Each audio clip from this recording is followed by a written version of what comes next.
a poder, agradecermos por mais um dia de aprendizado, por mais um dia de vida. Sempre aplicar esse dia, sempre auxiliando nosso futuro. Muito obrigado, que assim seja. Graças a Deus. Vamos lá, pessoal. Manda bala, seu Vicente. Tá, vamos lá. Deixa eu abrir nossa janela.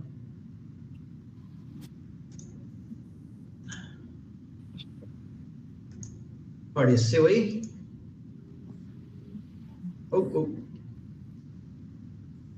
Apareceu. Tela inteira? Tela inteira. Opa, beleza. Boa tarde, pessoal. Tudo bem com vocês? Boa tarde. Boa tarde. Nós, inicialmente, só pedi desculpas para vocês, porque nós tínhamos colocado para o dia de hoje um outro tema de aula, que seria a esquizofrenia, seria as doenças, né? À luz da doutrina espírita, a visão espírita da esquizofrenia, a visão espírita das, vamos dizer assim, da nossa insatisfação, né? Da nossa angústia. E na terça-feira, eu fui procurado por uma família que, lamentavelmente, um jovem de 22 anos acabou saindo da vida pelas portas do suicídio, né? Ele acabou se enforcando, e isso abalou toda a família. Eu não sei se a gente, né, muitos de nós, às vezes a gente acha que só vai acontecer na casa do vizinho, na nossa casa não vai acontecer, né? Alguém que está com o microfone aberto aí, feche por gentileza, senão o Doguinho também vai fazer pergunta para a gente daqui a pouco, tá? Então, meus irmãos, esta família me procurou em desequilíbrio, em desespero, porque um jovem de 22 anos que aparentemente não tinha nenhum problema de depressão, não tinha nenhum problema de financeiro, nenhum problema com drogas ou com sua sexualidade, enfim, uma pessoa normal, uma pessoa vivendo, sabe, a sua vida na amplitude da sua juventude, e do nada enforcou-se, né? Logicamente, nós sabemos que tudo tem uma causa, tudo tem uma origem.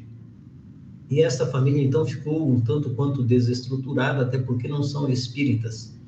Eu passei a eles o link da nossa aula de hoje, até porque aí eu resolvi trazer esse tema hoje, porque não dava para explicar, dentro daquele momento de dor, dentro daquele desespero, não dava para explicar a eles, por telefone, exatamente, quem sabe, aquilo que eles gostariam de saber. Até porque o pai estava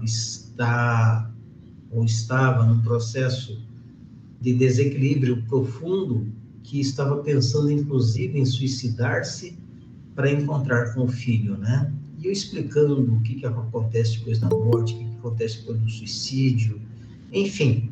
E aí, por sugestão de amigos, né, espirituais, a gente traz o tema hoje novamente.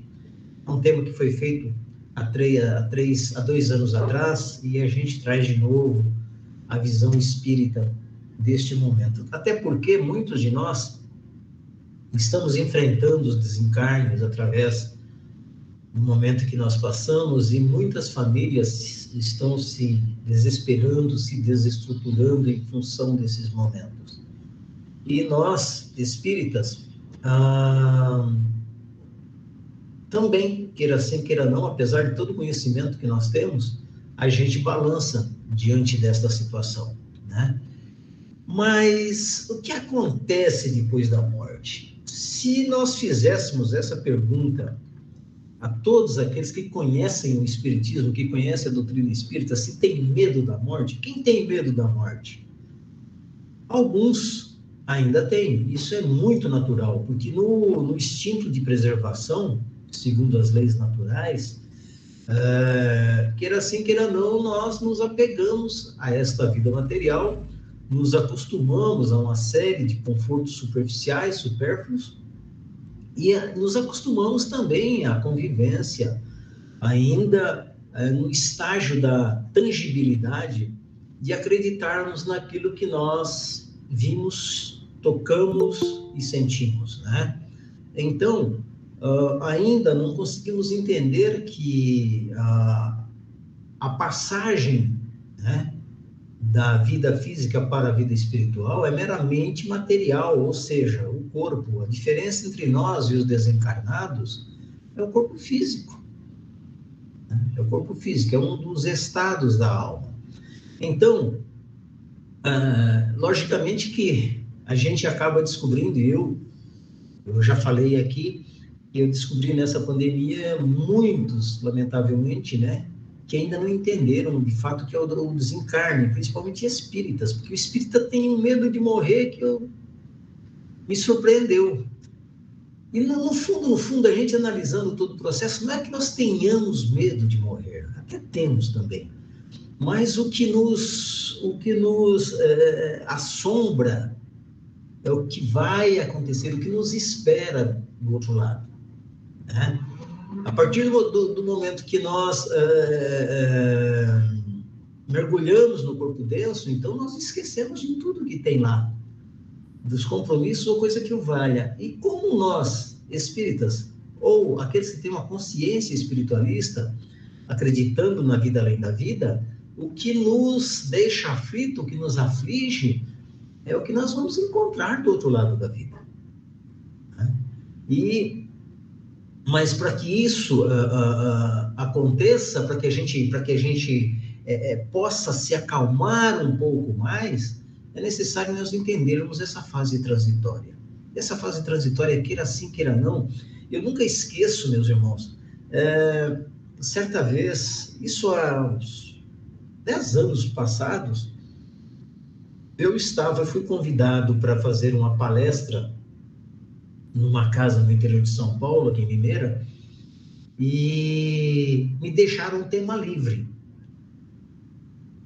E eu estava preocupado, sabe, que tema eu vou usar, que tema eu vou fazer, enfim, e fui para o mediúnico, pensando naquilo, fizemos a nossa reunião mediúnica, e no final, na hora dos nossos mentores espirituais, um amigo nosso, né, disse assim: você está preocupado com o tema que vai fazer naquela casa? E eu tinha pensado em fazer, né, sobre aproveitar a vida, se preparar para viver bem, para nós termos sucesso, termos felicidade, nos harmonizarmos com a nossa família. Ele disse assim para mim: as pessoas têm sempre se preparado para a vida, mas elas não se preparam para a morte. Por que você não fala disso?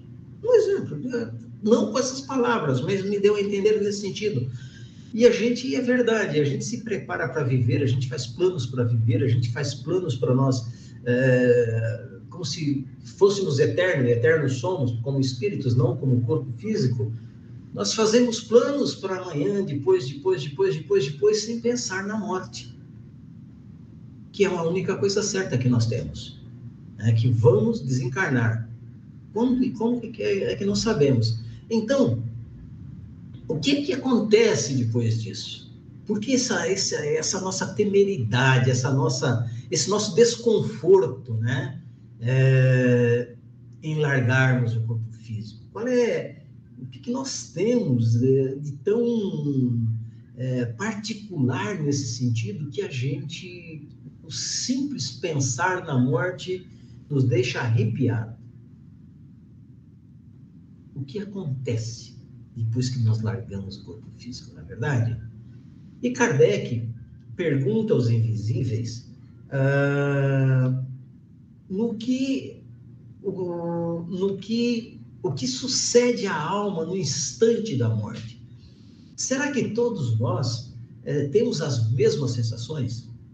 Será que eu vou ter a mesma sensação que o Rodrigo, o Rafael? Será que vai ser a mesma coisa? Quando Kardec pergunta aos espíritos o que sucede à alma no instante da morte, olha só o que eles respondem. Volta a ser espírito, isto é, volve ao mundo dos espíritos, de onde se apartara momentaneamente. Primeira coisa, volta à pátria de origem, volta a ser espírito. Hoje nós somos almas encarnadas, almas desencarnados, espíritos, tá? Então voltamos a ser espíritos. Ora, quantos de nós às vezes não fica imaginando, ou às vezes já ouvimos relatos, por exemplo, se nós buscarmos no livro Céu e Inferno de Kardec, em que há inúmeros relatos de desencarne, inúmeras formas, aqueles espíritos narrando o que aconteceu quando ele voltou para o outro lado da vida. Muitos de nós temos a consciência, de acordo com o nosso conhecimento e principalmente, meus irmãos, no nosso estado de apego às coisas materiais. Quanto mais apegados estivermos, mais preocupados estivermos com as coisas materiais, mais dificuldades nós vamos ter, voltando à pátria do espírito. Porque, às vezes, não temos consciência imediata disso. Demoramos para nos conscientizar desta nova situação. Então, o que sucede? Volta a ser espírito. Né? E na hora da morte, como se opera essa separação da alma e do corpo? Opera-se brusca ou gradualmente? Será que a gente morre de supetão ou morre aos poucos? Nós, invariavelmente, ouvimos alguns amigos, alguns irmãos espíritas dizendo que os laços são cortados, né? E não é bem assim, não é que eles são cortados. Então, como é que se separa? Será que é gradualmente? Será que é bruscamente? A libertação se opera gradualmente e com uma lentidão variável, segundo os indivíduos e as circunstâncias da morte. Então, estes laços, meus irmãos, não são cortados. Eles vão sendo desligados paulatinamente, nesta lentidão variável que eles respondem. Segundo cada indivíduo, e aí também segundo o apego de cada um ainda ao corpo, e a circunstância desta morte. Se for uma morte violenta, se for uma morte por acidente, por exemplo, eu não me recordo agora qual foi o livro, a literatura onde peguei essa informação, de que num acidente de avião, por exemplo, que é um acidente terrível, muitas vezes os corpos se dilaceram, ou então são calcinados, né, pelo fogo, são queimados, em que a morte ela acontece de 2 a 5 segundos antes do impacto fatal. Né? Antes do impacto fatal, então, já aconteceu esse desligamento. Não é no impacto em si, ou seja, não é no momento crucial em si. E aí é que vem a explicação no que diz respeito à circunstância dessa morte.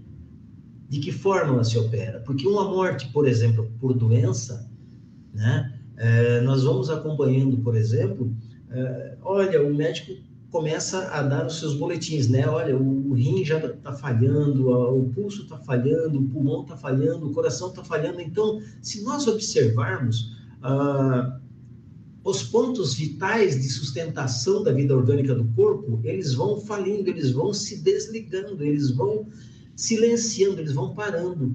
Então, esta lentidão variável explica-se desta forma, segundo a fala dos espíritos.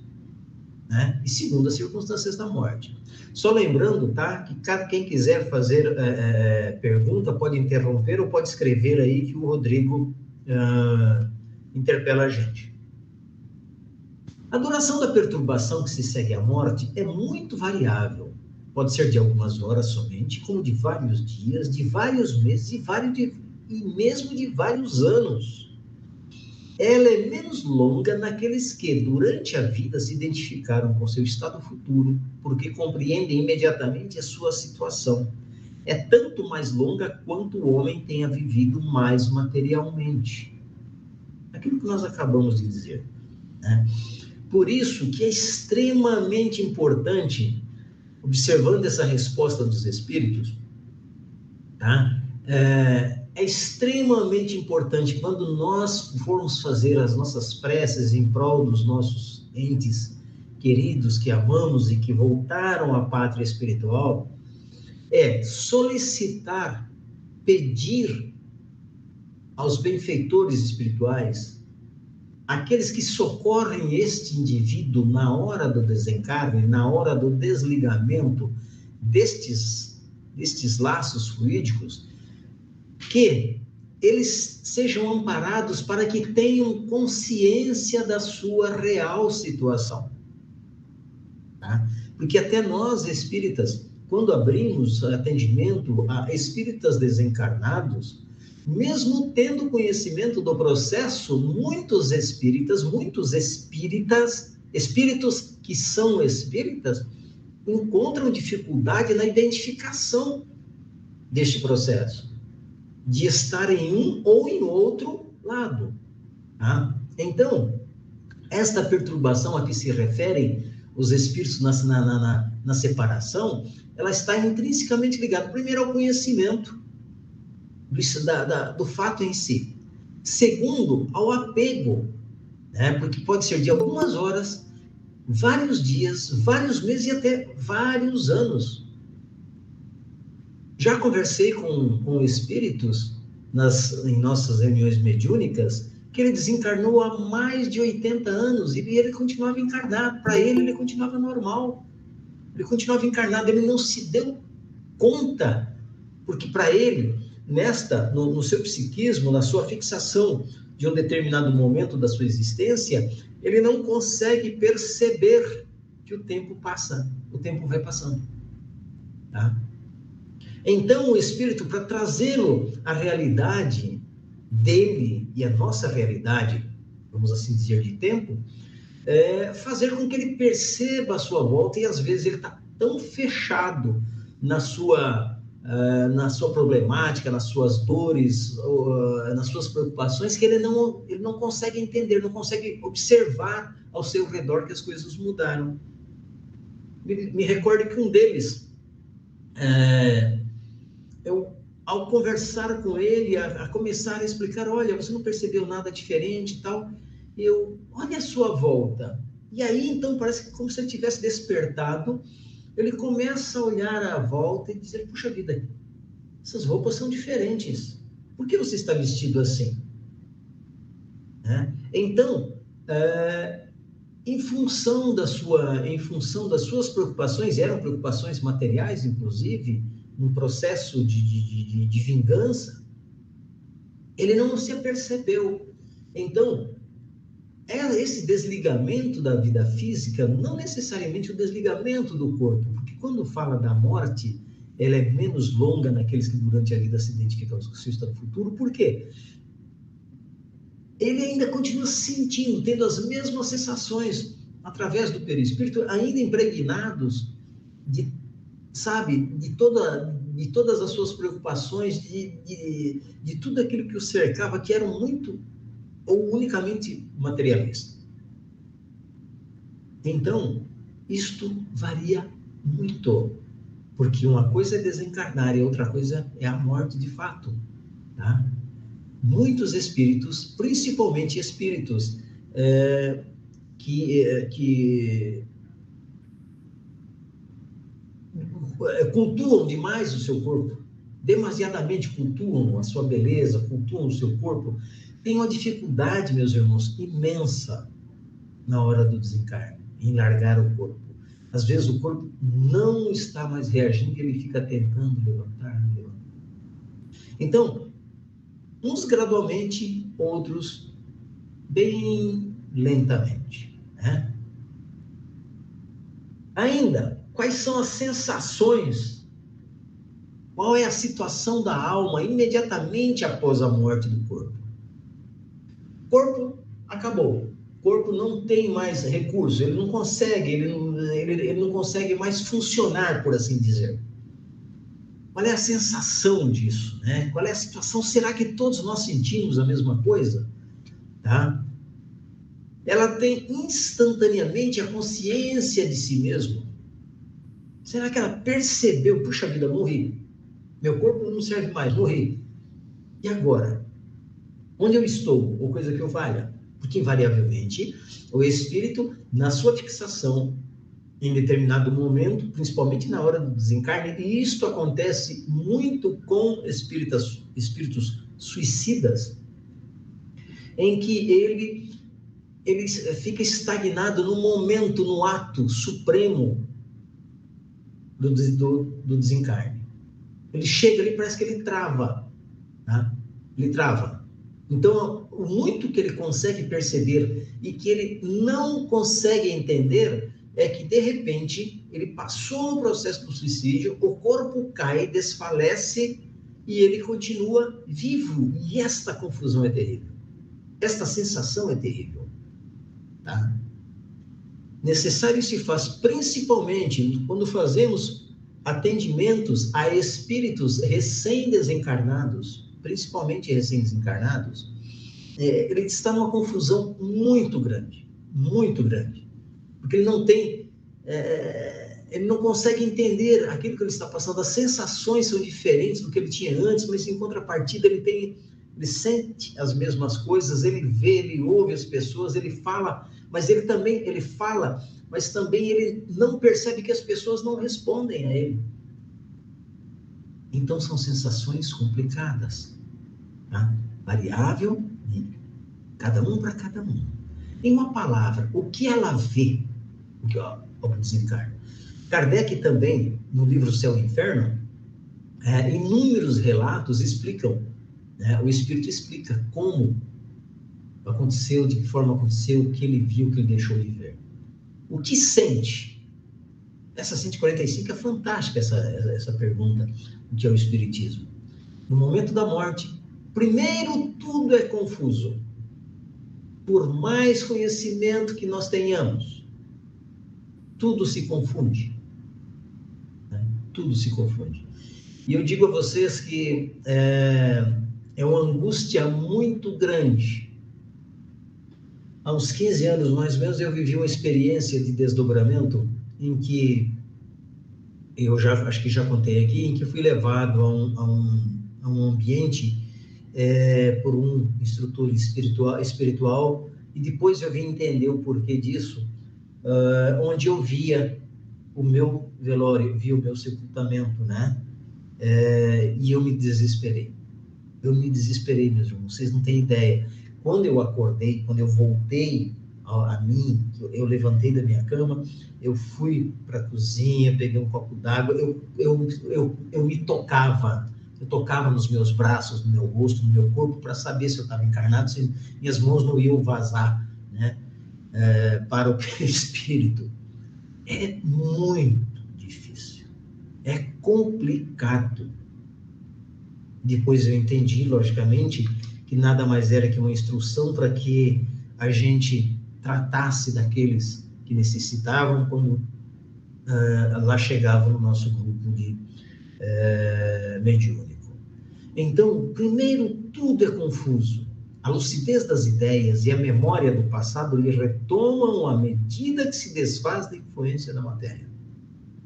Enquanto o espírito, enquanto o indivíduo não se desligar, é como um rito de passagem. Conforme ele vai se desligando, se distanciando da influência da matéria, ele vai então adentrando, se aprofundando nas coisas do espírito. Tá? Logicamente que, guardados o grau de conhecimento, guardados os graus de desapego às coisas da matéria. Quanto mais desmaterializado for o indivíduo, quanto mais consciência esse indivíduo tiver de que o corpo é uma mera ferramenta em que vai deixar uma hora para outra, e tiver consciência, porque o nosso lugar de origem é lá, não aqui. Certo? Então, à medida em que vai se desfazendo essa influência da matéria, você vai tendo consciência, é como se fôssemos acessando as gavetas da memória, da consciência, da memória do espírito. Tá? Então, essa lucidez, ela vai se acentuando paulatinamente. Por isto que é importante, como eu disse agora há pouco, as nossas vibrações de amor, para que esse indivíduo vai ter a sua consciência, para que ele acorde tranquilo, para que ele seja bem assistido, para que esta confusão vá se desfazendo, a fim de que ele tenha consciência da sua real situação. Onde eu estou? Num hospital. Que tipo de hospital, né? Invariavelmente eles fazem isso. O senhor está no hospital, você está no hospital. Hospital é hospital, tanto aqui quanto lá. Embora aqui seja muito rudimentar daquilo que nós encontramos lá, encontramos nas colônias espirituais também hospitais simples, bem organizados, hospitais que não têm luxo, mas que são funcionais. Para onde nós somos levados? Né? Então, esta lucidez, a memória daquilo, de outras vidas, elas vão paulatinamente retornando ao espírito na medida em que ele vai se desligando desta última encarnação, materialmente falando.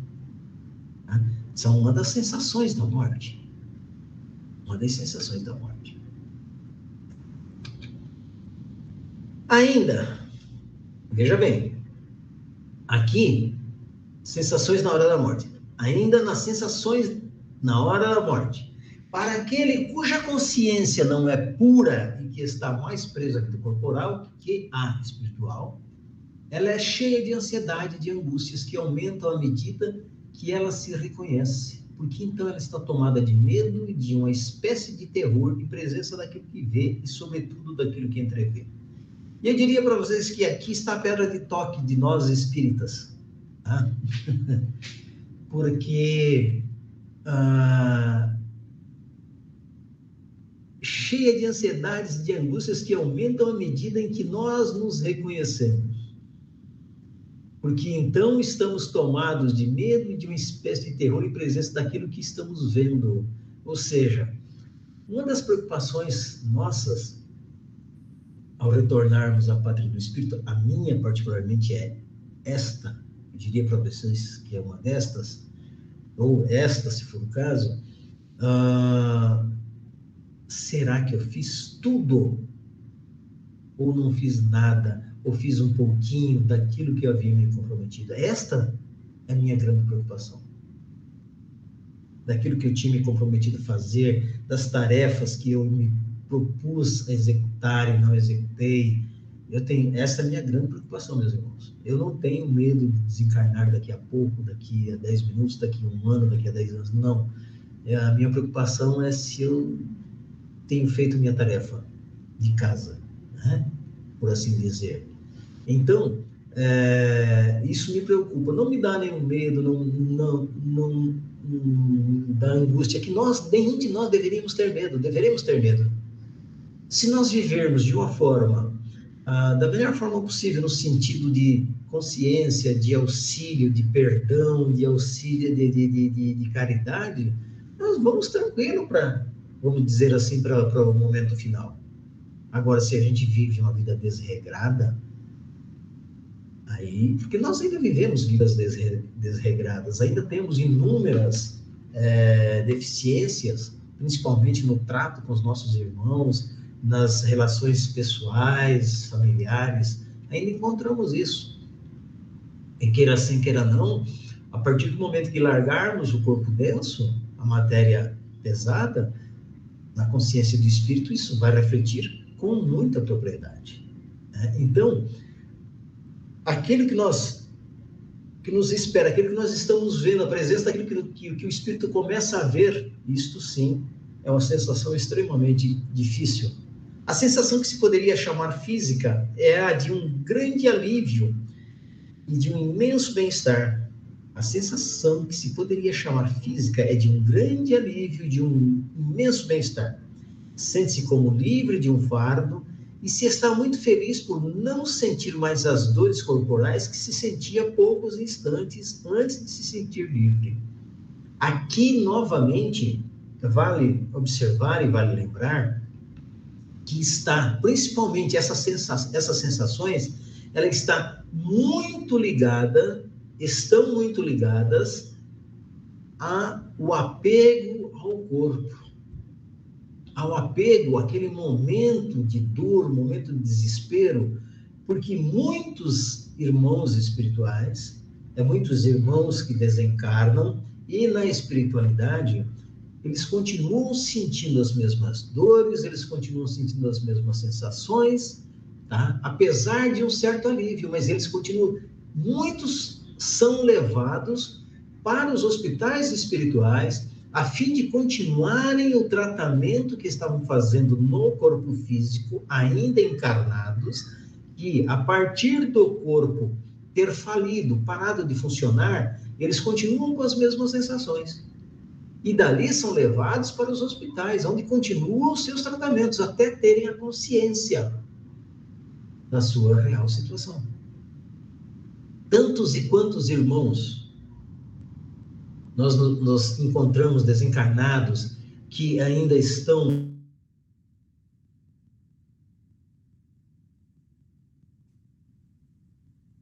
seja do veneno, com a sensação da dor no peito, do infarto, quantos nós encontramos? Porque ainda estão neste processo de ligação à matéria.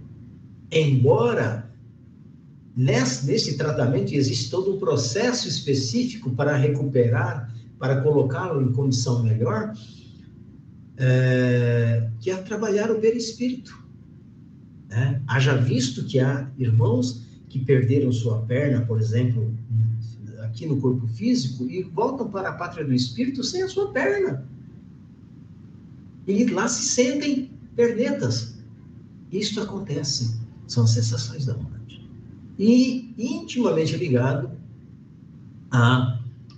ao valor que dão, ou no seu psiquismo ainda materializados da forma como viviam. Tá? Mas que é um alívio, que é um corpo denso, porque o espírito goza de uma liberdade a partir do momento, e esse gozar a liberdade também é de consciência, também é de pensamento. Quando estamos encarnados, nós pensamos e o corpo tem que agir para executar. Já no espírito não, vai pelo pensamento. É muito mais rápido, se assim, por assim dizer. As percepções na hora da morte. Nós temos encontrado, e lamentavelmente, o que se propaga, o que se prega em inúmeras denominações religiosas, é que nós, ao desencarnarmos, nós encontraremos Jesus, veremos Deus, e nós sentaremos ao lado direito do Pai, que seremos uma ovelha a voltar ao redil do Criador. Muitas coisas são verdade, porque quando a ovelha volta ao redil do Criador, na realidade, está num referencial a voltar à pátria do Espírito. Mas nem todos nós vamos sequer encontrar, muitas vezes, pessoas ou espíritos amigos que convivemos aqui na Terra em função da condição daquele espírito, em função da nossa condição. Então, o simples fato de nós desencarnarmos, deixarmos o nosso corpo, será que nós vamos ver a Deus? Ou será que também nós vamos virar anjos? Porque muitos, lamentavelmente, acham que quando nós desencarnamos, nós estamos no andar de cima, iluminados. Vamos ver o que dizem os espíritos. As faculdades perceptivas da alma são proporcionais à sua depuração. Não é dado senão às almas de elite gozar da presença de Deus. O que seriam, Vicente, essas almas de elite? Sabe o Chico Xavier da vida, né? Uma Teresa de Calcutá. Quem sabe? Esses irmãos abnegados, quem sabe aquela tiazinha benzedeira que socorreu tantos doentes, quem sabe Marcelo Metal, né, que desencarnou há poucos dias, voltou à pátria do espírito, quem sabe Bezerra de Menezes. Então, estas almas, enquanto encarnadas, que auxiliavam, que se doavam, que se davam em prol do seu semelhante, há grande possibilidade de gozar na presença de Deus. Quanto ao restante, é para se pensar. Até porque ainda na nossa pequenez, na pequenez do espírito, na confusão mental, porque quando ele tem essa confusão mental, é quando ele ainda está muito apegado à matéria, e quem está apegado à matéria dificilmente faz caridade. Quem está apegado à matéria dificilmente consegue dar-se aos outros, assim como Bezerra de Menezes se dava, assim como Chico se dava. E eu vou aqui, não na proporção de Chico e Bezerra, que eu não o conhecia profundamente, do próprio Marcelo, que sabe, quando percebia alguém na rua, ele parava, ia lá, conversava, ouvia a história, sentava com os moradores de rua, sabe? Então são espíritos diferenciados. Uma diferença para cada um. Ou seja, e aí vem, novamente, aquilo que eu sempre digo, nós aceitarmos Jesus como nosso único e eterno Salvador. Se o indivíduo, dentro de uma proporção de vida em que só fez o mal, só foi materialista, só valorizou os bens materiais, de repente eu aceito Jesus como meu único Salvador, e do lado dele, lá na cama do hospital, os dois, um em cada cama, tem aquele indivíduo que a vida inteira se deu aos seus, que, sabe, renunciou à família, que renunciou aos gozos materiais da vida para doar-se aos outros, e este aqui que teve uma vida pregressa, será que vão ter o mesmo privilégio de desfrutar na hora do desencarne como Abraão e como o mendigo? Não seria justo, né? Deus, não, na sua misericórdia, não daria aos dois o mesmo status. Então, quando aqueles que deixam o corpo, será que não? É de acordo com as faculdades perceptivas, a proporcionalidade, a depuração da alma daquele que ele entendeu como vida. Porque vida, de fato, é você viver em função de auxiliar e ser auxiliado. Lá na 147 ainda, se Deus está por toda parte, por que todos os espíritos não podem vê-lo? Ora, será que nós não podemos ver Deus? Vamos ver o que dizem eles. Deus está por toda parte, porque ele irradia por toda parte. E pode-se dizer que o universo está mergulhado na divindade.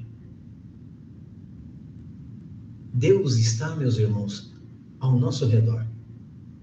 E eu costumo dizer, né, esses dias ainda publiquei uma frase, nas frases diárias do Facebook, que as coisas têm o tamanho da importância que nós damos a ela. Tá? Então, se você dá importância a uma atitude positiva, ela toma uma dimensão fantástica. Se você dá importância a uma atitude negativa, ela toma uma dimensão devastadora. Então, tudo, Deus está ao nosso lado. É que nós não percebemos, está ao nosso redor, nós não percebemos nas flores, nós não percebemos no vento, na chuva, no sol, na fotossíntese, no nascimento de uma nova vida. Todos nós podemos vê-lo. Nem todos nós conseguimos, né, enxergar. Lamentavelmente. Uma coisa é ver, outra coisa é enxergar. E isso nós ainda precisamos aprender. Mas os espíritos atrasados são rodeados de uma espécie de neblina que o oculta aos seus olhos e que não se dissipa senão à medida que eles depuram e se materializam. É a percepção da importância das coisas. Nós, a partir do momento em que nós nos conscientizarmos, em que o espírito se conscientizar de que ele está aqui de passagem, que tudo é emprestado, tudo, absolutamente tudo, até o corpo é emprestado. Nós tivermos esta percepção de que nós não somos donos de nada, a transição para a volta à pátria do espírito vai ser tranquilíssima. Porque a gente sabe que usou, passou para outro, tá? Então, é que este apego, meu filho, minha mulher, meu marido, minha mãe, nós temos esse sentido de propriedade. E nas percepções da morte, esse sentido de propriedade ele desaparece, nada é seu. O filho nada mais é, você forneceu para ele a matéria do corpo físico. A carne vem da carne, mas o espírito vem de Deus. Da mesma forma, nosso pai, nossa mãe. Então, a esposa não é minha, é um espírito que caminha comigo. É uma sócia que eu tenho nesta jornada, ou vice-versa. Tá? Então, esta percepção, quanto mais atrasados estivermos no sentido de posse, no sentido material, né, de termos as coisas, mais nós vamos sofrer. Mais a nossa dificuldade na percepção de Deus. E nós, então, conseguiremos enxergar Deus a partir do momento em que, de tudo aquilo que nós fizermos, Bezerra de Menezes tem uma passagem fantástica, mesmo tendo conhecimento da doutrina espírita, mesmo ele tendo tudo o que ele fez, quando ele desencarna, ele vai para o sono profundo, quando ele acorda, ele está no hospital, amparado por um espírito amigo, que era alguém que ele acompanhou em sua vida, e ele diz: onde eu estou? Ela então diz: olha, você explica a ele onde ele está. E ele ouve um alarido lá fora. Né? Ele pergunta para ela: o que é isso? Ela diz: venha você mesmo ver. Ele então levanta com dificuldade, mesmo, olha só, um espírito de alta hierarquia, levanta com dificuldade, vai até o parapeito da janela, e aí então observa lá embaixo todos aqueles espíritos que ele havia ajudado em terra. Ele diz assim para ela: quem são? Ele diz assim: eles vieram te receber. São aqueles que tu ajudaste lá encarnados. Ou seja, a neblina que ele tinha sobre os olhos caíram, né, pela percepção daquilo que ele tinha feito. E é isso que nós temos que nos preocupar, porque é isso que nos assusta na hora da morte. Nós não temos medo de morrer, nós temos medo de o que vai ter do outro lado, o que vai estar esperando a gente do lado de lá. Esse é o problema, né? Então, nas percepções da morte, esta é crucial. E dentro da balança existencial, o gênero de morte influi sobre o estado da alma, né? De que forma você morre? Como? Kardec pergunta aos invisíveis. O estado da alma varia consideravelmente segundo o gênero de morte, mas, sobretudo, segundo a natureza dos hábitos que teve durante a vida. Ou seja, o gênero de morte influencia, mas muito mais os hábitos que nós tivemos durante a vida. Esta balança, ela não falha. Tá? Porque se dentro de um processo dentro da programação reencarnatória, você tem como aquela enfermeira, por exemplo, que havia se suicidado, tirou a vida através do fogo, voltando da pátria do espírito, teve a oportunidade, de acordo com a misericórdia divina, de retornar para cá, trazendo no bojo do seu processo reencarnatório também a forma como ela iria desencarnar. E ela iria desencarnar através do fogo para fazer a compensação do que ela havia praticado. Em contrapartida, quando reencarna, vai e estuda enfermagem. Estudando enfermagem, e não por acaso, ela vai trabalhar no hospital de queimados. Ou seja, auxiliando aqueles que houveram feito, ou por acidente, ou intencionalmente, aquilo que ela tinha feito no seu corpo pretérito. O que acontece? A espiritualidade, ao perceber as intenções desse espírito, a dedicação e o amor com que se dedicou à causa, quando ela tem aproximadamente 40, 45 anos, lhe cai um vidro de álcool nos pés, num dos pés, inflama-se e queima. Ora, ficou ela lá, quem sabe 1 mês, né? 2 meses, afastada da sua tarefa por conta do pé, até se recuperar, voltou a trabalhar, continuou trabalhando no seu ofício de enfermeira, auxiliando aqueles corpos queimados e doloridos, e aí então ela desencarna aos 80 e poucos anos. Ao voltar à pátria do espírito e rever o seu compromisso, rever a sua programação reencarnatória, constava que ela iria desencarnar através do fogo. Então ela indaga os benfeitores, mas puxa vida, a única coisa que me aconteceu é que eu queimei meu pé. Você queria que nós te queimássemos as mãos para você parar de trabalhar? Então ela mudou todo o processo, ela mudou, vamos por assim dizer, meus irmãos, o destino.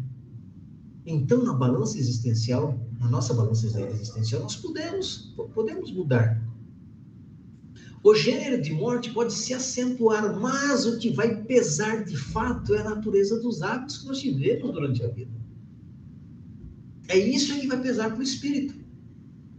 Tá? E aí pouco importa, ou menos importa, a forma como ele vai desencarnar. Mas é a consciência que ele terá após largar o corpo físico, daquilo que ele fez. Na balança da misericórdia. Na morte natural, o desligamento se opera gradualmente e sem abalo. Frequentemente ele começa mesmo antes que a vida se extinga. É o que nós falamos agora há pouco, com relação às mortes por acidentes aéreos, principalmente. Frequentemente ela começa mesmo antes que a vida se extinga. Ou seja, o corpo ainda responde aos impulsos elétricos, mas a vida já foi. Na morte natural. Na morte violenta, por suplício, suicídio ou acidente, os laços se rompem bruscamente, desligando-se. O espírito, surpreendido pelo imprevisto, fica como atordoado pela mudança que nele se opera e não se compreende sua situação. São desligados bruscamente, não são cortados, são desligados bruscamente. Ou seja, se rompem bruscamente. Correto? Então, tudo a forma, a natureza, os hábitos da vida. Logicamente que quando encontramos espíritos que tiveram, por exemplo, foram assassinados, com muita frequência nós, quando abrimos atendimento a esses espíritos, eles se apresentam como se estivessem encarnados. E a partir do instante em que nós trazemos ele e que perguntamos o que está acontecendo, claro, quando já temos conhecimento do seu histórico, e esse é outro processo, sabemos como ele se apresenta, embora ele não perceba que ele está tudo perfurado, e aí ele diz assim, não, eu estava lá no beco, assim, assim, aí chegou tal fulano e o que aconteceu comigo? Aí ele começa a ter essa consciência. Aí ele começa a sentir as dores, aí ele percebe os tiros, aí ele percebe a facada, aí ele percebe o acidente, sabe? Então, vai muito da balança existencial. Varia caso por caso. Não somos iguais nesse sentido. Né?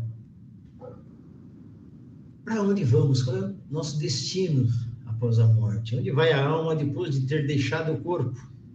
Tem uma pergunta, Vicente. Vamos lá. Eu queria saber qual o impacto que tem a cremação em relação ao desligamento do espírito do corpo físico. Bom, primeiro, quem é que está perguntando, porque eu não consigo te enxergar? Sou o Giovanni. Oi, Giovanni. Repete para mim, por gentileza. Em relação à cremação, eu queria saber qual o impacto que tem no desligamento do espírito do corpo físico. Bom, vamos lá. Há duas situações, né? Primeiro, a doutrina espírita, ela recomenda que se aguarde, no mínimo, 72 horas para as cremações. Por quê? Em função das sensações, né? Ainda, das influências ainda do corpo físico no perispírito do indivíduo. Porém, há aqueles espíritos que solicitam a sua cremação. Então, se ele solicita a cremação, ele pede que seja cremado, queira sim, queira não, no seu subconsciente, isto já está registrado. E embora ele possa ter alguma sensação, ele não vai sofrer tanto quanto aquele que, ainda pegado ao corpo, passe por esse processo. Tá? A doutrina espírita recomenda para que todas as sensações e ligações entre o perispírito e o corpo físico possam estar completamente desligados 72 horas, que a partir desse instante, ao se queimar o corpo, o espírito, através do perispírito, não tenha essas sensações. Isto varia muito, tá? Se eventualmente aquele espírito está muito apegado à matéria, porque há espíritos que ficam lá no cemitério junto com o corpo tentando recuperá-lo, há espíritos que acompanham o seu sepultamento, acompanham o seu velório, acompanham todo o processo, embora não consiga entender o que esteja acontecendo. Ele sofre porque ele não entende, ele não consegue, não tem ninguém para lhe explicar por que ele está no caixão e ele consegue ver o caixão. E ele está ali vivo olhando as pessoas. Este sofrimento, ele acontece, sim, se o espírito estiver muito ligado à matéria. No período de 72 horas, invariavelmente, é quando há um processo de, além do socorro, posso dizer assim, um torpor que o espírito começa a sentir. Isso pode acontecer? Pode. Não é igual para todos. Mas, invariavelmente, nem todos sofrem a cremação igualmente. Tá? Mas recomenda-se 72 horas. Perfeito? Perfeito, obrigado. Seguindo. Mais alguma aí, Rodrigo? Não. Rodrigo não está em QAP. Aonde vai a alma depois de ter deixado o corpo? Ela não se perde na imensidade do infinito, como geralmente se figura. Ela erra no espaço, e o mais frequentemente no meio daqueles que conheceu, e sobretudo daqueles que amou, podendo se transportar instantaneamente a distâncias imensas. Né? Às vezes a gente diz assim, nossa, eu gostaria de conhecer a Islândia, mas eu acho que só vou conhecer a Islândia depois que eu desencarnar, que fica mais fácil. Você pensa, você vai. Né? Então, a gente não se perde, ela não fica no infinito, como geralmente se figura, né? Então, nós, invariavelmente, muitos espíritos continuam caminhando, muitos espíritos continuam dormindo, muitos espíritos continuam na sua casa, muitos continuam seus hábitos rotineiros, tá? E inúmeras vezes, ou invariavelmente, o que ocorre é que esse indivíduo, quando está num processo de desencarne, seus parentes, seus amigos vêm recebê-lo. Invariavelmente, nestas condições, ele é acolhido, tá? Em círculos já preparados para a recepção. E ele tem nessa liberdade livre do corpo físico, de se transportar para onde ele quiser, para onde lhe houver interesse, desde que ele tenha consciência de que ele está desencarnado. Tá? Porque o que ocorre muitas vezes, meus irmãos, quando o espírito está nessa transição, está morrendo, vamos assim dizer, está desencarnando, alguns dizem assim, olha, estou vendo a minha mãe ali na porta, estou vendo meu pai, estou vendo meu irmão, estou vendo meu filho, minha mulher. Ele está vendo, ele não está variando. Às vezes as pessoas falam assim, não, é que ele está tão ruim que ele já está variando, né? Ele está vendo coisas, mas ele está vendo coisas reais que nós muitas vezes não vemos, que nós não vimos. Então, quando alguém disser isto, acredite, ele está vendo. Ele está sendo recebido por esses irmãos, ele está sendo recebido por seus familiares, por aqueles que os amam, de volta à pátria do espírito. Invariavelmente, estes espíritos sofrem bem menos, porque também nos auxílios nas reuniões mediúnicas, invariavelmente sempre vem um amigo, sempre vem uma mãe, vem um parente, para socorrer aquele espírito que está muitas vezes numa confusão tremenda, está num processo obsessivo terrível, sendo obsediado, está sofrendo ou fazendo sofrer, invariavelmente, para tirar aquele indivíduo daquele momento, para ampará-lo, para socorrê-lo, invariavelmente vem alguém que o ama muito. Então, no destino depois da morte, se temos uma excelente convivência com os nossos amigos, com os nossos parentes, teremos alguém do outro lado de lá. É como se voltássemos de uma viagem e alguém estivesse na rodoviária no aeroporto nos esperando.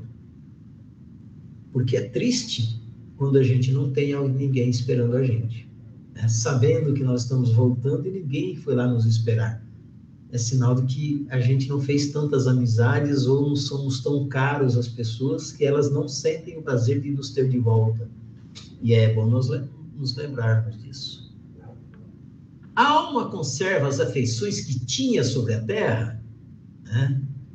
Será que a gente, quando passa do lado de lá, esquece tudo para trás ou deixa alguma coisa por aqui ainda? Ela conserva todas as afeições morais, não esquece senão as afeições materiais, que não são mais da sua essência. Ou seja, nós levamos daqui todas as nossas mágoas, todas as nossas dores, todas as nossas raivas, todas as nossas qualidades, todos os nossos o nosso conhecimento, nós levamos daqui tudo. Aquilo que nós fazemos por prioridades. Se você... Então, todas as nossas afeições morais, positivas ou negativas, nós levamos para o outro lado da vida. Nós não viramos anjos, meus irmãos, quando nós deixamos o corpo físico. E muitos de nós temos, lamentavelmente, né, nos enganado nesse sentido. Então, meu pai desencarnou, ele está lá no céu velando por mim, ele vai ser o meu mentor, ele vai ser meu guia. Pode ser, pode, mas não imediatamente. Se ele não for um espírito de alta hierarquia e tiver entendido todo esse processo. Ele precisa entender esse processo, ele precisa se preparar para ele fazer isso. Às vezes ele até quer, pelo teu chamado, por aquilo que você está fazendo com ele, que ele tenta responder e você não ouve, e aí ele sofre. Por isso vem com alegria rever seus parentes e seus amigos, e é feliz por delas se lembrarem.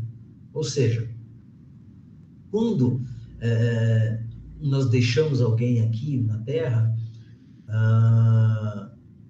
que fazem suas preces, se lembram de nós com carinho, quantas vezes, né, a gente vê espíritos que nós lá no Maria de Magdala, por exemplo, já recebemos visitas de trabalhadores lá do Magdala, o nosso grupo mediúnico, que vieram nos visitar ali, né? Se sentiram felizes, puxa vida, olha como estou feliz de estar nessa casa, vim rever meus amigos, me foi permitido vir dar um abraço em cada um hoje do grupo mediúnico. Então, essas são as afeições que nós temos aqui sobre a Terra. Isso acontece? Acontece. contanto que nós tenhamos ambientes, né, para frequentarmos e abraçarmos a pessoa e sermos abraçados nesse sentido. Porque muitos sentem a nossa presença. Às vezes, olha, estou sentindo a presença da minha mãe, do meu pai, que veio me dar um abraço. Pode acontecer sim, pode ser sim. Tá? Isso não quer dizer que você queira que ele permaneça lá, porque não é mais o lugar dele daquela forma. Mas esse destino, essas sensações, essas afeições, elas continuam, seja de amor, seja de ódio. Seja nos processos de auxílio, seja nos processos de obsessão e destruição. Acontecem sim, principalmente entre familiares. Né? As nossas recordações da nossa vida na carne, a alma conserva a lembrança do que fez sobre a terra? Se interessa pelos trabalhos que deixou inacabado? Isso é o nosso grande medo, né? Nós queremos... foi dentro daquele processo de ensinamento e aprendizado que eu disse a vocês, num desdobramento durante o sono que eu tive, a minha grande preocupação era os meus filhos. Como? Eu não podia desencarnar, eu falava para o amigo que estava comigo, que eu não conseguia ver, o instrutor, dizia, mas eu não posso agora, eu preciso criar meus filhos.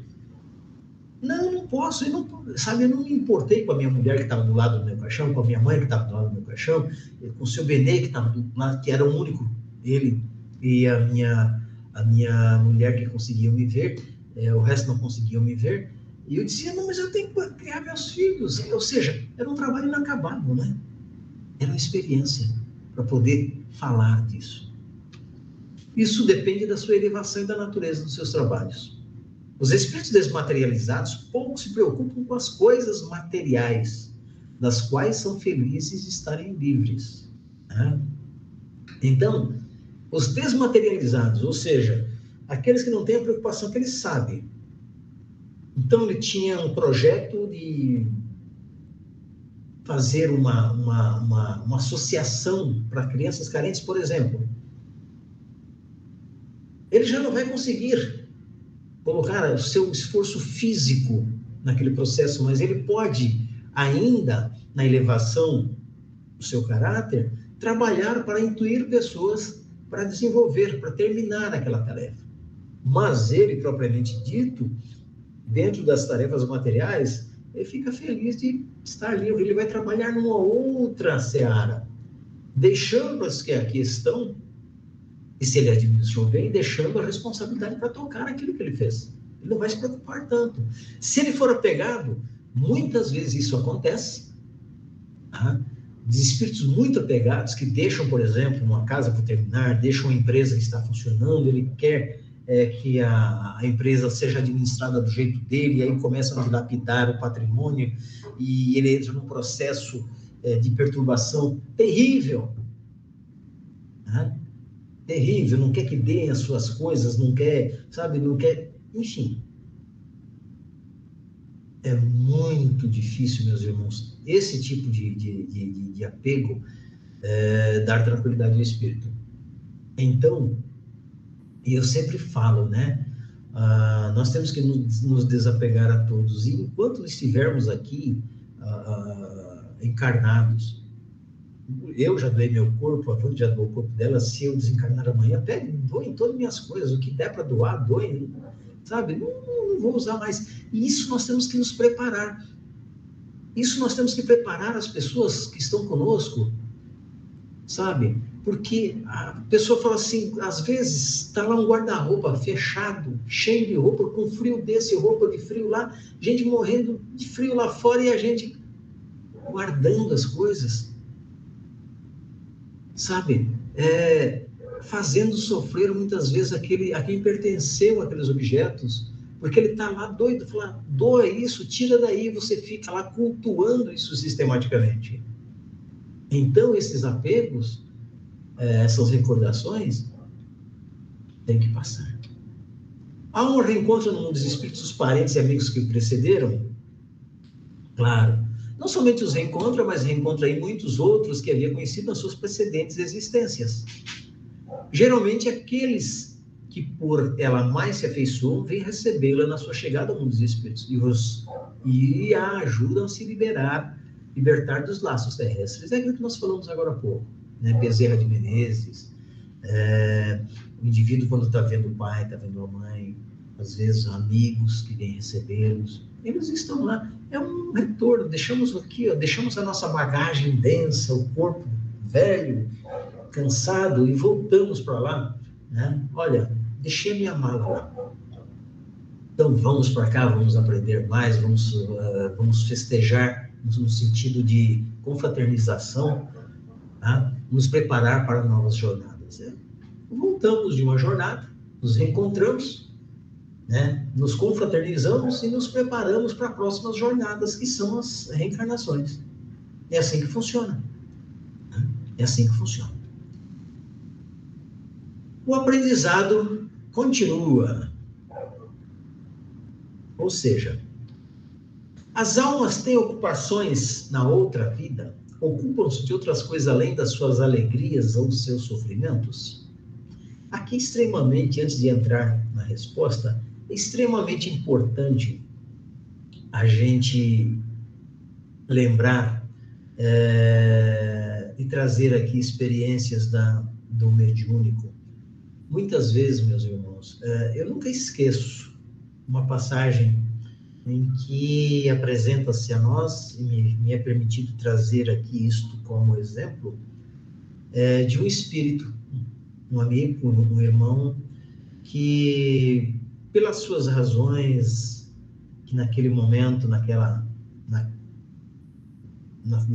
na sua vida, levaram ele a ter atitudes não condizentes com a misericórdia divina, mas que pela misericórdia divina ele se redimiu, e ele se colocava em sofrimento, se colocava em desgraça por aquilo que tinha feito, mas ele era um exímio marceneiro. E eu nunca esqueço. E na oficina dele ele fazia móveis, brinquedos, esculturas fantásticas. Ele trabalhava madeira com uma precisão tão grande e beleza, que era a paixão da vida dele. Ele dedicava-se, então, ao seu ofício, à sua família, e por alguma razão que ele praticou, ele caiu em dor, caiu em desespero, em desgraça, e apareceu em nosso grupo mediúnico. E identificado, né, pelas faculdades mediúnicas que me permitem, identificamos nele, então, todos esses quadros, todo o seu trabalho se apresentou ali, porque era uma das formas de recuperarmos não digo recuperarmos, mas de despertarmos desse irmão a vontade de prosseguir. E aí, depois de conversarmos, eu disse para ele assim: mas você era um exímio mestre, você era um mestre com as madeiras. Ele me olhou e disse assim: eu trabalhava bem. Não, você não trabalhava bem, você era exímio, olha aqui o que você fazia. E ali nós dois observávamos o que ele havia feito, ele foi me explicando isso, aquilo. E eu disse assim: pois é, que tal se você continuasse? E ele disse assim: eu não posso. Quem disse que não? Porque lá do outro lado, meus irmãos, como eu disse, nós vivemos em um mundo em cópia rudimentar do plano espiritual. E eu disse para ele: nós temos uma oficina, né? Nós temos uma marcenaria e precisamos de alguém como você. Não, mas eu não posso. Como não? Olha o que você fazia. E ele estava com as mãos, lamentavelmente, as mãos dele, pelo que ele havia feito, as mãos deficientes. Eu digo: mas eu não tenho mais as minhas mãos. Falei: nós vamos dar um jeito nisso. Deus, na sua bondade, Jesus, no seu amor, vai recuperar as suas mãos. Ele disse assim: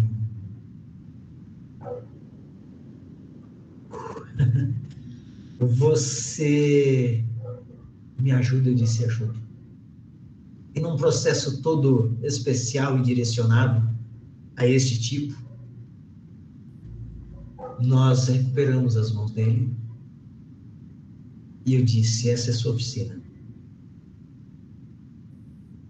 Ele olhava para as mãos como se olha para a luz. como se tivesse recuperado ali toda a sua esperança, toda a sua fé.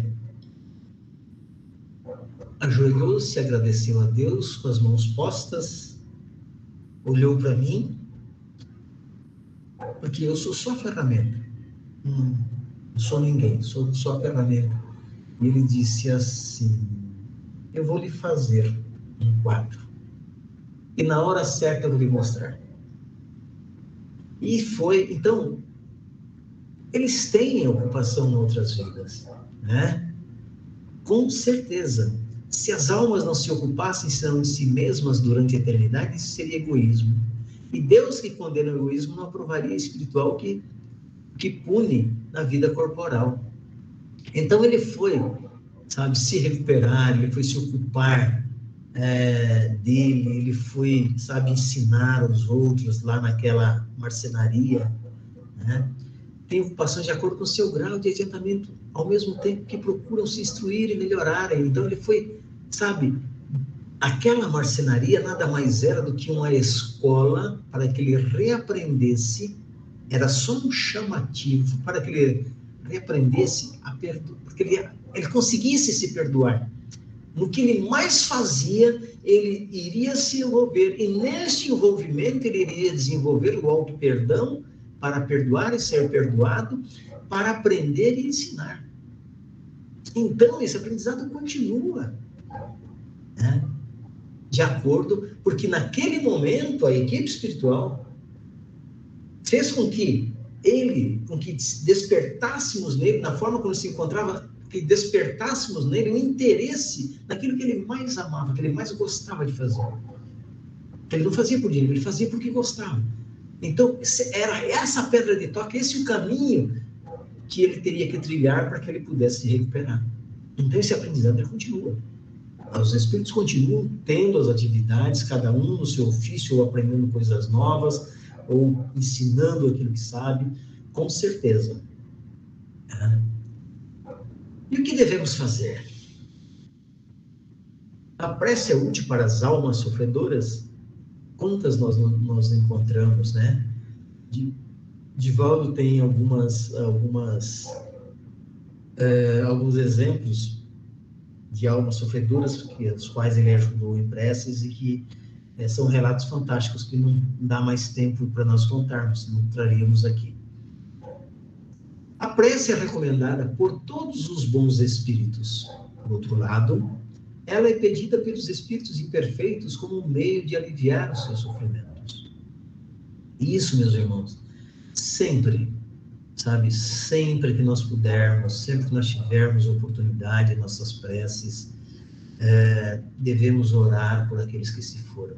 Não só pelos nossos parentes, por aquela pessoa, aquele que você conheceu, né?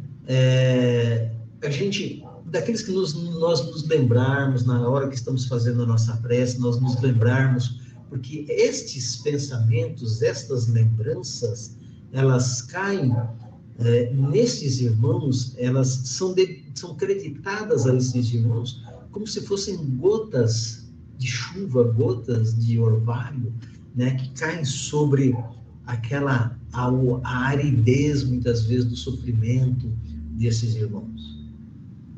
Então, prece sempre, orar sempre. Eu sempre digo, depois que desencarnam os nossos amados, a única coisa que nós podemos fazer por eles são preces e boas lembranças.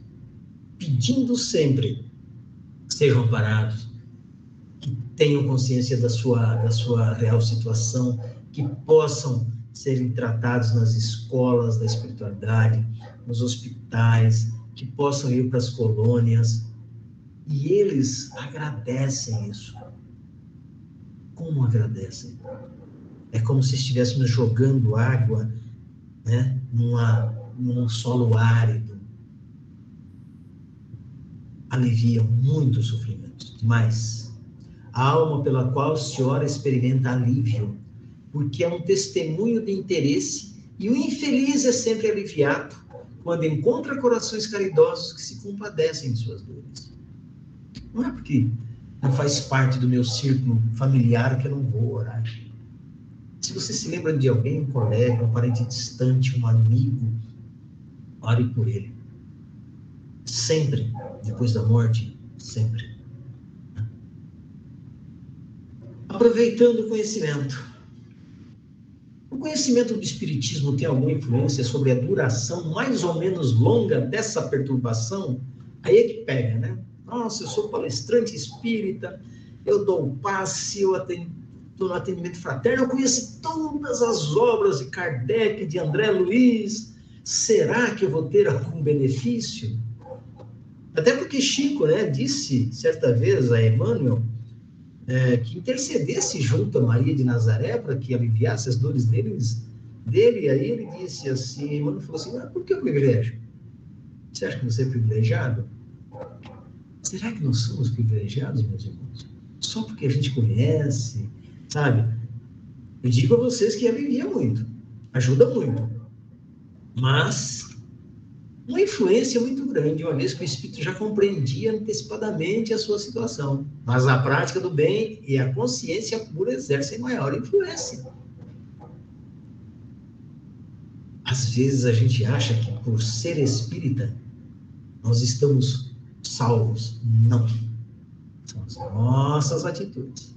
É a prática das nossas ações, as nossas intenções, porque tantas e quantas vezes nós abrimos atendimento a espíritas desencarnados e encontramos muita dor, muito engano. A gente, só porque vai ao centro espírita, porque fala com os espíritos, acha que tem privilégios. Não tem. Pelo contrário, acentua-se muito mais a nossa responsabilidade em conhecer um pouquinho do outro lado da vida e não exortar, não aliviar, não auxiliar os irmãos que estão agora em sofrimento, não confortar esses indivíduos. Eu sempre digo, sabe, nós que temos um pouquinho de conhecimento espírita, um mínimo, quando alguém pedir para nós fazermos uma prece, façamos.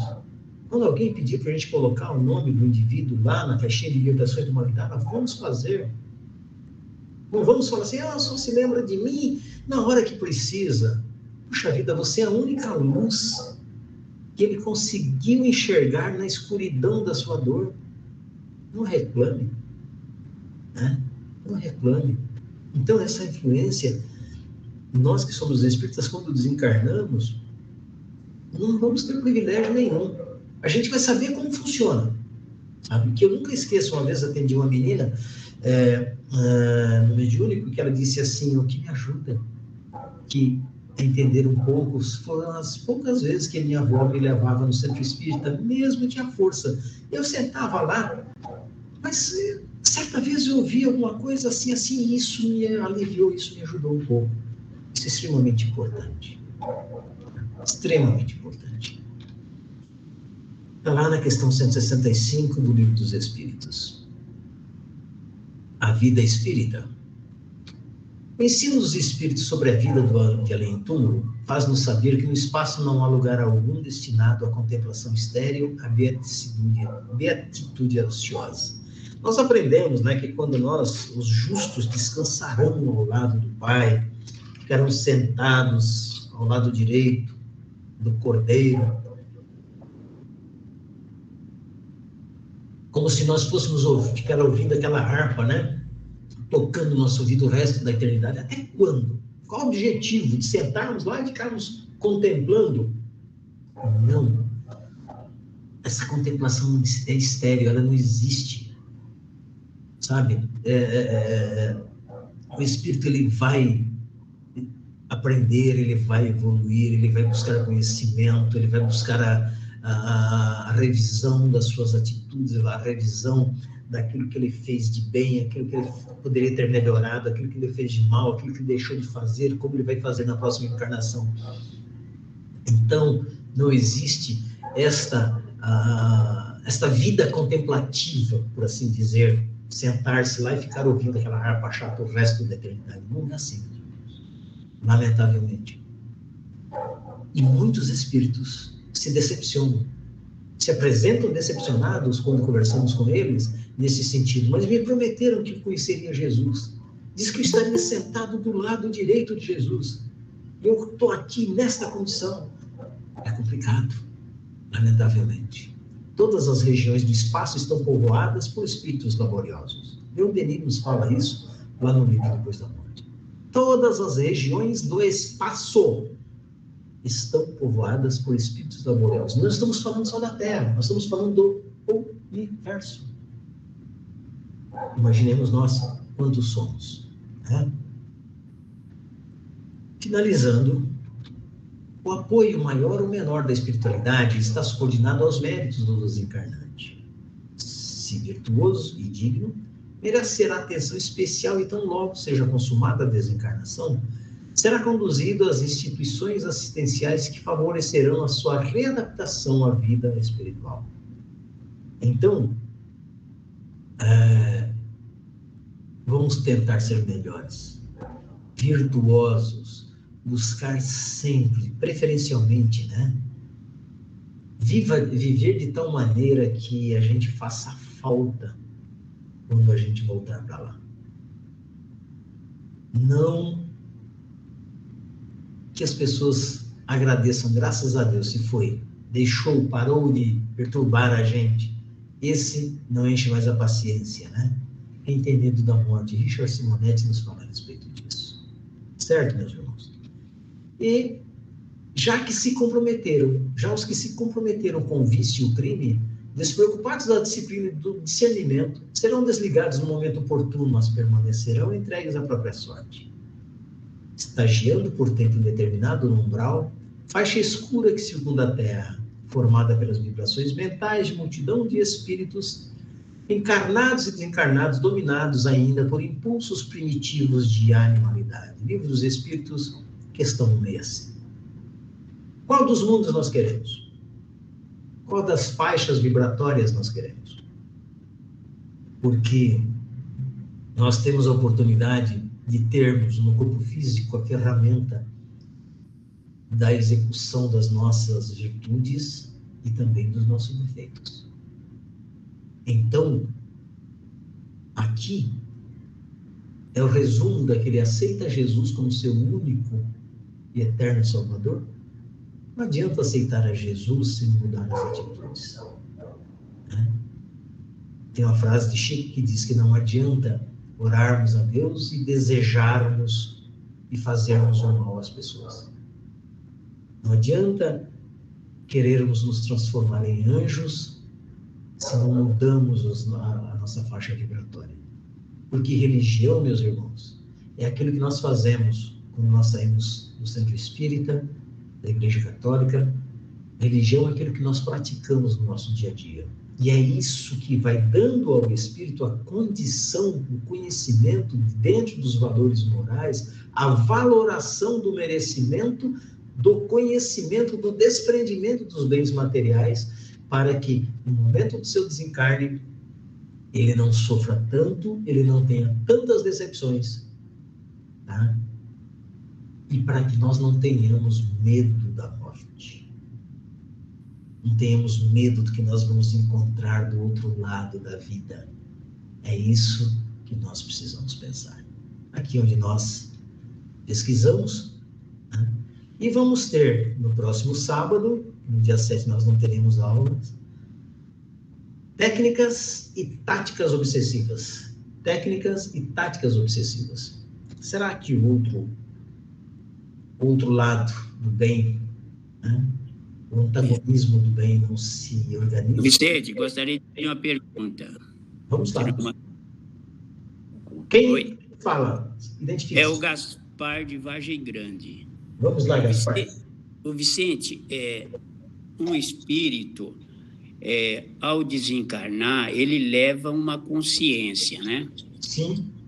Essa consciência, lá no plano espiritual, ele tem a possibilidade de evoluir ela, ou ele tem que reencarnar novamente para evoluir a sua consciência? A consciência é a individualidade no seu índice, né? do espírito. Pode desligar. Ele pode aperfeiçoar? Sim, ele vai continuar aprendendo. E, se necessário for, se a forma de aperfeiçoamento demandar processos reencarnatórios, o certo é que ele reencarnará para aperfeiçoar ainda mais. Mas pode sim aperfeiçoar no plano espiritual, com certeza. Tanto é, assim como o André Luiz, por exemplo, André Luiz, ele desenvolve e aperfeiçoa o seu conhecimento médico e também a sua consciência humana no sentido dos valores morais e dos valores divinos, né? Então, há sim a possibilidade de desenvolver lá na espiritualidade, sim. Se necessário for reencarnar para aprimorar ainda mais e ele tiver interesse e lhe for permitido pela misericórdia divina, isso também acontecerá. Perfeito? Obrigado, Vicente. Ok, meus irmãos, então... Espera, nem eu agradeço. Você liga bem. Não desliguei, eu liguei para você agradecer. Não. Eu não estava te ouvindo. Tava. Agora...